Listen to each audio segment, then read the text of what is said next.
I'm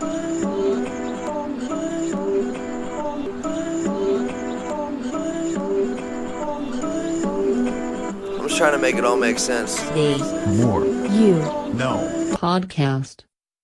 Today I want to discuss something in a book I recently started entitled Built to Last: Successful Habits of Visionary Companies by James C. Collins and Jerry I. Porras.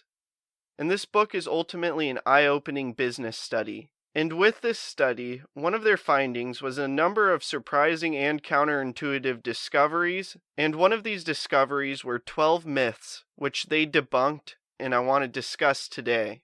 And I want to touch on these by bringing up what the myth is itself, and then the debunked reality regarding the myth.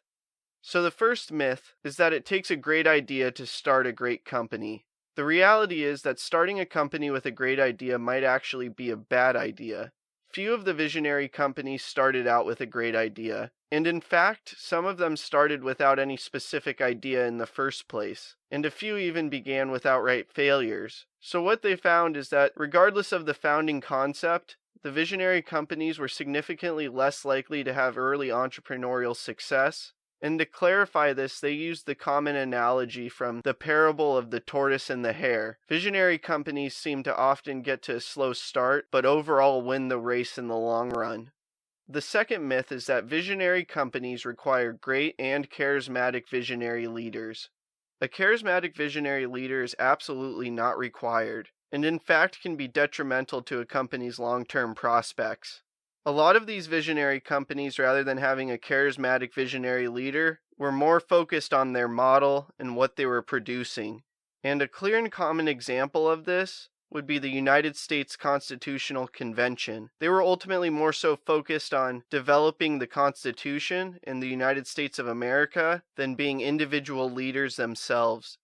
The third common myth is that most successful companies exist first and foremost to maximize profits. The reality is that maximizing shareholder wealth or profit maximization has not been the dominant driving force or primary objective through the history of visionary companies. Visionary companies pursue a cluster of objectives, and making money is simply just one of them. Sure, they seek profits, but they're equally motivated to accomplish those other objectives. And these objectives typically surround their core values and sense of purpose that goes beyond just making money. There's an interesting paradox that comes with this, and that's that these visionary companies end up making more money than companies that are purely profit-driven. The fourth common myth is that visionary companies share a common subset of correct core values. And the reality is that there's no right set of core values for being a visionary company. Many people think that in order to be a visionary company, you must act like Apple or Google, and that's just not true. And although core values for visionary companies are often enlightened or humanistic, they don't have to be either. The one crucial variable is not the content of a company's ideology, but how deeply it believes its ideology and how consistently it lives, breathes, and expresses it in all that it does. The fifth common myth is that the only constant in visionary companies is change. And what the reality of the situation is that a visionary company almost religiously preserves its core ideology, rarely ever changing. Visionary companies form a rock-solid foundation of core values, and they don't drift with trends or the fashion of the day. And certain companies have maintained their core values for decades or even more than a century. And this reality touches on the basic purpose of a visionary company, which is a reason for being, meaning they serve as a guiding light for society.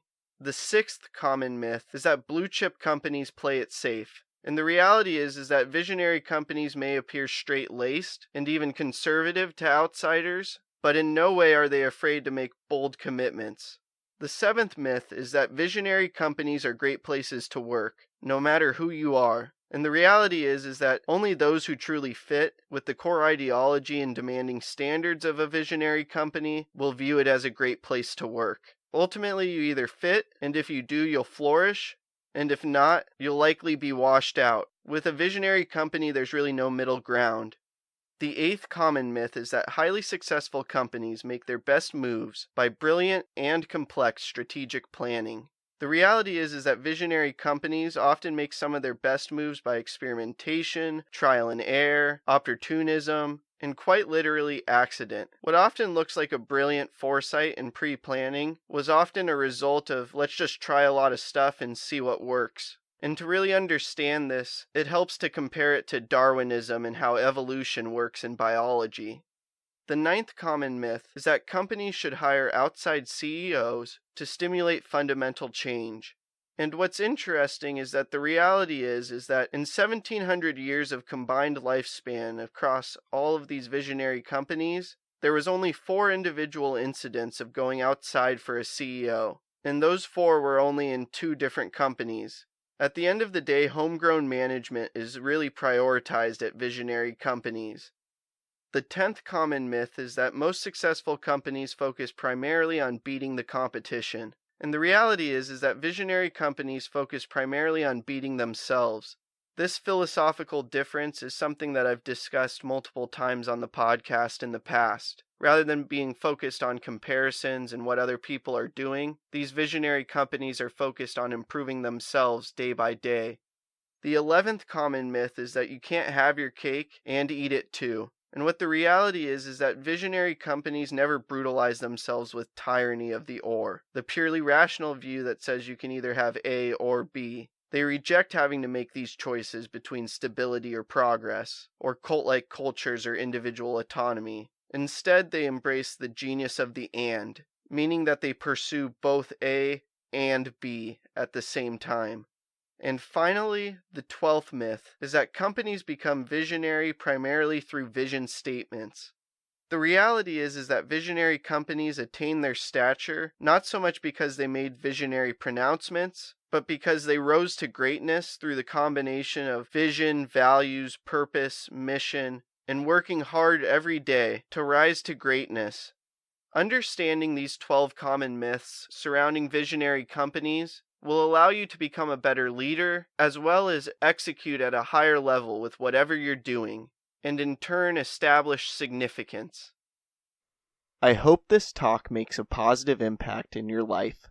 Please subscribe to the podcast wherever you are listening or watching it, check out other episodes, leave a review, and follow us on social media at More You Know Pod. Also, please don't forget about our sweepstakes. Retweet a clip with the hashtag #TheMoreYouKnow and new podcast from our Twitter for a chance to win a signed copy of my upcoming book, The More You Know. Tag 2 friends in the comments on a clip on Instagram for a chance to win a brand new copy of Dean Graziosi's Millionaire Mindset or Ed Milet's Max Out. Like us or share a clip on Facebook for a chance to win a book I have read that highly inspired me, signed by me with an inspirational message. Again, thank you for listening as we propel with podcasting through the More You Know. I'm